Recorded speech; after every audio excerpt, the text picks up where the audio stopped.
அனைவருக்கும் வணக்கம். நாம் இன்று இயல் 3 உள்ள திருக்குறள் பகுதியை பார்க்க போகின்றோம். இதில் நூற்குறிப்பு, ஆசிரியர் குறிப்பு, அதுக்கு அடுத்த நிலையில் அடக்கமுடைமை, அதில் ஒப்புரவறிதல், புகழ், தவம், நிலையாமை, துறவு, அவாறுத்தல், வலியறிதல், காலமறிதல் போன்ற அதிகாரங்கள் தரப்பட்டுள்ளன. அதில் சில குறள்களை மட்டும் நாம் பார்க்க போகின்றோம். முதலில் நூல் குறிப்பாக திருக்குறள் உலக பொதுமறை என்று போற்றப்படும் தமிழ் இலக்கியமாகும். உலக மக்கள் அனைவருக்கும் எந்த காலத்திற்கும் எவ்வகையிலும் பொருந்தும் வகையில் அமைந்தமையால் உலக பொதுமறை என போற்றப்படுகிறது. இது 14 கீழ்க்கணக்கு நூல்களில் ஒன்றாக குறிப்பிடப்படும் வாழ்வியல் நூல் ஆகும். 133 அதிகாரங்களை கொண்ட இப்பகுதியில் 1330 குறட்பாக்களால் ஆனது. உலக பொதுமறை, பொய்யாமொழி, வாயுரை வாழ்த்து, முப்பால், உத்தரவேதம், தெய்வநூல் என பல பெயர்களாலும் திருக்குறள் அழைக்கப்படுகிறது. இப்பாடல்கள் அனைத்தும் குறள் வெண்பா என்னும் பாவகையால் ஆனது. பாவின் வகையை தன் பெயராக கொண்டு உயர்வு பகுதியாக திரு என்னும் அடைமொழியுடன் திருக்குறள் என்று அழைக்கப்படுகிறது. 7 சீர்களில் வாழ்வியல் நெறிகளை பேசும் இந்நூல் உலக மொழிகள் பலவற்றிலும் மொழிபெயர்க்கப்பட்டுள்ளது. திருக்குறள் 10 பேருடைய உரை இருப்பதாக பழம்பாடல் ஒன்று கூறுகிறது. அவர்கள் பரிமேலழகர், மணக்குடவர், காலிங்கர், பரிதி, பரிபெருமாள், தருமர், தாமத்தர், நச்சர், திருமலையர், மல்லர் ஆகியோர். 4 வரையிலும் பலர் உரை எழுதும் சிறப்பு பெற்றது. இந்நூல் திருக்குறளின் சிறப்பினை விளக்க பல புலவர்கள் பாடிய பாடல்களால் தொகுக்கப்பட்ட நூலே திருவள்ளுவ மாலை. திருக்குறள் திரு கூட்டல் குறள் சிறந்த குறள் வெண்பாக்களால் ஆகிய நூல். குறள் என்பது 2 அடி வெண்பாவை குறிக்கும். அது திரு என்ற அடைமொழி பெற்று திருக்குறள் அடையெடுத்த கருவியாக பெயர் என்றானது. இந்நூல் அறத்துப்பால், பொருட்பால், காமத்துப்பால் என 3 பெரும் பிரிவுகளை கொண்டது. அறத்துப்பால் 38 அதிகாரங்கள். அதில் பாயிரவியல், இல்லறவியல், துறவியல், ஊழியல் இருக்கின்றது. பொருட்பாலில் 70 அதிகாரங்கள். அதில் அரசியல், அங்கவியல், ஒழிபியல். காமத்துப்பாலில் 25 அதிகாரங்கள். அதில் களவியல், கற்பியல் மற்றும் இருக்கின்றது.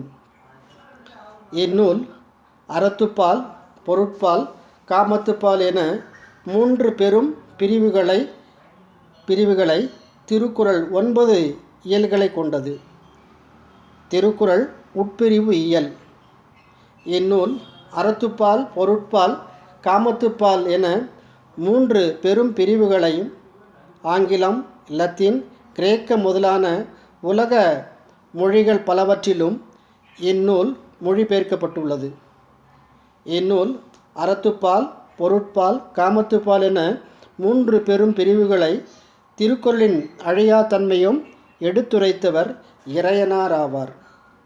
ஆசிரியர் குறிப்பாக தேவர், நாயனார், தெய்வப்புலவர், சென்னாபோதர், பெருநாவலர், பொய்யில் புலவர், பொய்யாமொழி புலவர், மாதானுபங்கி, முதல் பாவலர் என்ற சிறப்பு பெயர்களால் அழைக்கப்படும் திருவள்ளுவரை பற்றிய அறுதியான தகவல்கள் ஏதும் கிடைக்கவில்லை.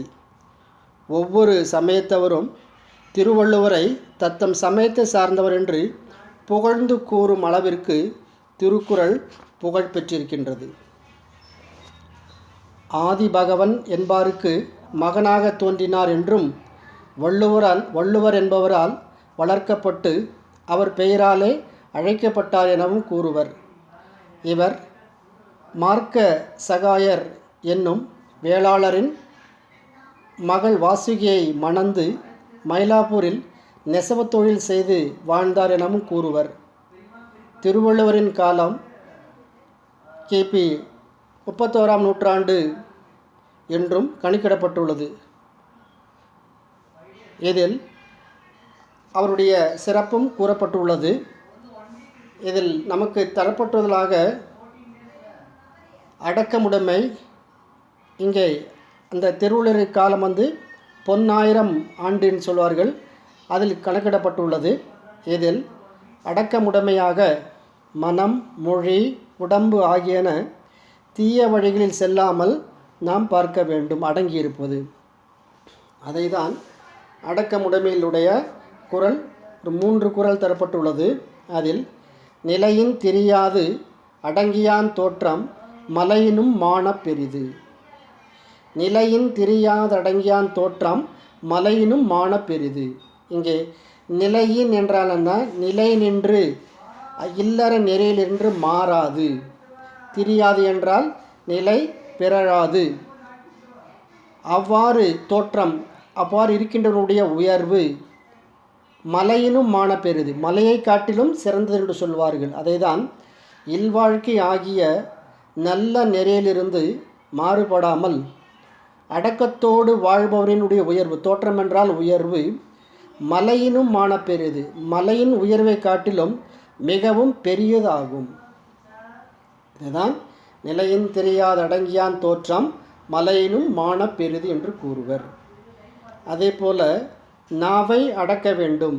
அடக்காவிட்டால் நாம் நம்முடைய சோகாப்பர் சொல்லியிருக்கப்பட்ட என்று சொல்வார்கள் இல்லையா, நாம் வருத்தத்தில் ஆழ்பவர் என்று சொல்வார்கள். அதை தான் யாக்காவார் ஆயினும் நாக்காக்க காவாக்கால் சோகாப்பர் சொல்லிழுக்கப்பட்டு.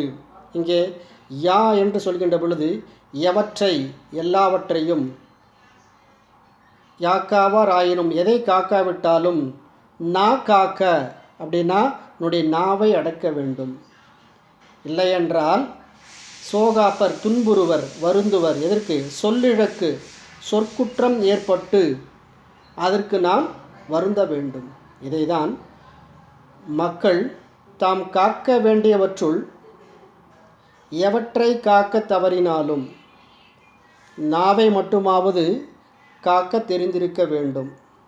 அவ்வாறு காக்க தவறினால் அவர் கூறும் சொல்லே குற்றத்திற்கு காரணமாகி அவருக்கு துன்பத்தை ஏற்படுத்தும். இதைதான் யாக்காவர் ஆயினும் நாக்காக்க காவாக்கால் சோகாப்பர் சொல்லிழக்கு பட்டு என்று கூறுவர். இதைப்போல தீயினால் சுட்டப்புண் உள்ளாரும் ஆறாதே நாவினால் சுட்டவடு. இதில் தீயினால் சுட்டப்புண், தீயினால் ஏற்பட்டக்கூடிய அந்த காயம், அந்த சுட்ட புண்ணானது உள்ளாரும், அது உள்ளத்தை ஆறிவிடும். உடம்பில் புண்ணாக நிற்பினும் அது ஆறிவிடும். நாவினால் என்று சொல்கின்ற பொழுது கடும் சொற்களால் ஏற்பட்ட அந்த வடுவானது அது ஆறாது. அதேதான் தீயினால் ஏற்பட்ட காயம் சில நாட்களில் ஆறிவிடும். ஆனால் தீய சொல் கூறும் நாக்கினால் ஏற்பட்ட அந்த காயமானது ஆறாக தழும்பாக மாறிவிடும். அதுதான் இந்த 3 குறள்களிலும் அடக்கமுடைமை எவ்வாறு அடங்கி இருக்க வேண்டுமென்ற செய்தியை இது கூறுகின்றது. அதை தொடர்ந்து ஒப்புரவு அறிதல். ஒப்புரவு அறிதல் என்றால் உலக நடையினை அறிந்து சமுதாயத்திற்கு உதவி செய்து வாழ்வலின் சிறப்பு. இதைதான் தாளாற்றி தந்த பொருளெல்லாம் தக்கார்க்கு வேளாண்மை செய்தல் பொருட்டு. தாளாற்றி தந்த பொருளெல்லாம் தக்கார்க்கு வேளாண்மை செய்தல் பொருட்டு. இதில் தாளாற்றி மிக்க முயற்சி செய்து, தந்த அப்படின்னா ஈட்டிய, அந்த பொருளெல்லாம் சேர்த்த செல்வமெல்லாம் தக்கார்க்கு தகுந்தவருக்கு, உதவி உடையவர்களுக்கு வேளாண்மை உதவி செய்தல் பொருட்டு. என்றால் இதுதான் ஒருவன் உழைத்து சேர்த்த பொருள் அனைத்தும் உதவி பெற தகுதியுடைய சான்றோர் வளர்ச்சிக்கு துணை புரிவதற்காகவே அமையும்.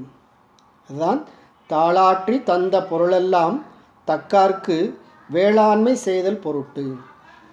இதைதான் ஒத்தது அறிவான் உயிர் வாழ்வான் மற்றையான் செத்தாருள் வைக்கப்படும். இதில் உலகத்திற்கு ஏற்றவற்றை அறிந்து நடப்பவன் உயிர் வாழ்பவன் ஆவான்.